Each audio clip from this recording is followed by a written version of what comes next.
In Russia, gender has been called a threat to national security, and the Vatican has said it is a threat to both civilization and to man.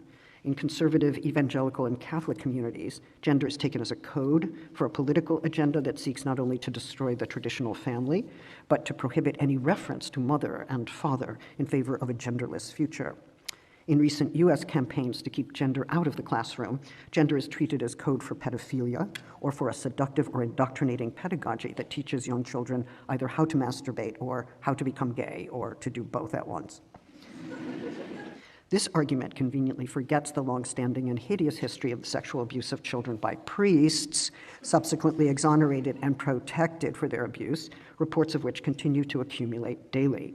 In fact, the projection of child abuse onto those who teach sex education or provide trans health care for young people may well be one example of how the phantasm of gender works. As a phantasm with destructive powers, gender is a term, an image, an idea, a practice, a phantasmatic formation that circulates, intensifies, collects, and escalates multiple fears of destruction circulating in our time. Of course, there are many reasons to fear destruction.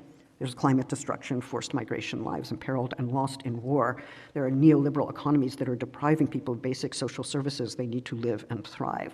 There's systemic racism that takes the lives of many through slow and quick forms of violence. And women, queer, and trans people, especially those who are Black and brown, are murdered in many parts of the world at appalling rates. For gender to be identified as a threat to life, civilization, society, the nation, and the like, it has to gather up a wide range of fears and anxieties, package them into a single bundle, subsume them under a single name.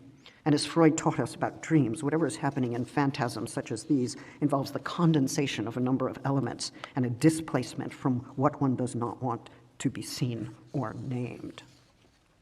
Circulating the phantasm of gender is also one way for existing powers, states, churches, political movements to frighten people back into their ranks, to accept censorship, to externalize their fear and hatred onto already vulnerable communities.